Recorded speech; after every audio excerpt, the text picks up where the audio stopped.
ಅದಾದ್ರೆ ಈ ಚಳಿಗಾಲದಲ್ಲಿ ತರಕಾರಿ ರೇಟ್ ಸಾಮಾನ್ಯ ಕಡಿಮೆನೇ ಇರುತ್ತಾ? ಡೌನ್ ಆಗ್ತದೆ.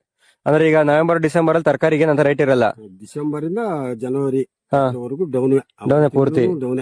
ಯಾವ ತರಕಾರಿ ಆದ್ರೂ ಅಷ್ಟೇ. ಯಾವ್ದು ಅಷ್ಟೇ, ಯಾವ್ದೋ ಒಂದೊಂದು ವೆರೈಟಿಗಳು ತರಕಾರಿಗಳಿರ್ತದಲ್ಲ, ಹಾ. ಬಟಾಣಿಗಂತೆ, ಹಾ. ಯಾವ್ದೋ ಕ್ಯಾಪ್ಸಿಕಮ್ ಅಂತೆ, ಹಾ. ಆ ಟೈಮ್ನಲ್ಲಿ ಕ್ಯಾಪ್ಸಿಕಮ್ ಹಾ. ಅವೆಲ್ಲ ರೇಟ್ಗಳಿರ್ತಾವೆ. ಇನ್ನ ಬೇರೆ ಬೇರೆ ಎಲ್ಲ ಕಡಿಮೆನೆ. ಎಲ್ಲ ಬೇರೆ ಎಲ್ಲ ಮಾಮೂಲಿ ತರಕಾರಿ ಇವಾಗ ಆಲೂಗಡ್ಡೆಗಳಾಗ್ಲಿ, ಬೀನ್ಸ್ ಆಗ್ಲಿ. ಈ ಟೊಮೊಟೊನು ಕಡಿಮೆ ಆಗತ್ತಾ? ಟೊಮೊಟೊ ಫುಲ್ ಡೌನ್, ಎಲ್ಲಕ್ಕಿಂತ ಡೌನ್ ಅಂದ್ರೆ ಟೊಮೊಟೊನೇ ಇವಾಗ. ಈ ಹಂಗಾರೆ ಚಳಿಗಾಲ ಟೊಮೊಟೊ ಇದ್ರೆ ರೇಟ್ ಕಡಿಮೆನೆ. ಯಾವಾಗ್ಲೂ ಅಷ್ಟೇ ನಿಮ್ದು? ನಾವು ಅಷ್ಟೇ ಸೀಸನ್ ನಲ್ಲಿ ಹಾಕೋದು. ಹಾ. ಇವಾಗ ಚಳಿಗಾಲಕ್ಕೆ ಮಳೆಗಾಲಕ್ಕೆ ಒಂದ್ ಸೀಸನ್, ಇದು ಮಳೆಗಾಲ ಸೀಸನ್, ಇದು ಪೂರ್ತಿ. ಹಾ.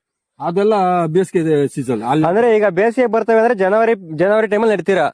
ಇಲ್ಲ, ಮತ್ತೆ ಮಾರ್ಚಿಂಗ್ ಇರ್ತೀರಾ ಕಾಯಿ? ಬರಲ್ಲ, ಜನವರಿನಾಗ ಉಣಿದ್ರು ಹಾ. ಅದು ಆಂಧ್ರ ಜಾಸ್ತಿ ಬರ್ತದೆ, ಆಂಧ್ರ ಕಾಯಿ. ಹಾ ಹಾ ಹಾ ಹಾ. ಅವರೆಲ್ಲ ಮಾರ್ಚಿನಲ್ಲಿ ವಿಪರೀತ ಹೀಟ್ ಅಲ್ಲ ಟೆಂಪರೇಚರ್ ಅವ್ರಿಗೆ. ಅವ್ರೇನ್ ಮಾಡ್ತಾರೆ ಅಂದ್ರೆ ಜನವರಿ ಕ್ಲೈಮೇಟ್ ಚೆನ್ನಾಗಿರ್ತದೆ ಅಂತ ಜನವರಿಯಲ್ಲಿ ಉಣಾಕ್ತಾರೆ. ಅಲ್ಲಿ ಜನವರಿ ನೆಡ್ತಾರೆ ಅಲ್ಲೇ. ಹಾ. ಜನವರಿ ಉಣಿದ್ರೆ ಫೆಬ್ರವರಿ ಮಾರ್ಚಿನಲ್ಲಿ ಬರ್ತದೆ ಅವ್ರಿಗೆ ಕಾಯಿ ವಿಪರೀತ ಓವರು, ರೇಟ್ ಸಿಗಲ್ಲ ಅವಾಗ. ಹಾ ಹಾ ಹಾ ಆ ಕಾಯಿ ಇಲ್ಲಿಗೆ ಬರ್ತದೆ. ಹಾ. ಅದೇ ಮಾರ್ಚಿನಲ್ಲಿ ನಾವು ಉಣಿದ್ರೆ ಹಾ. ಏಪ್ರಿಲ್ ಮೇ ಜೂನ್ ನಲ್ಲಿ ಅವ್ರಿಗೆ ಬಿಸಿಲು, ಅವ್ರ ಕಾಯಿ ಇರಲ್ಲ. ಹ್ಮ್. ಅವರೆಲ್ಲ ತಮಿಳ್ನಾಡು ಆಂಧ್ರದವರೆಲ್ಲ ನಮ್ ಕರ್ನಾಟಕ ಬರ್ತಾರೆ. ತಗೊಂಡೋಗಕ್ಕೆ ನಮ್ ಕಾಯಿ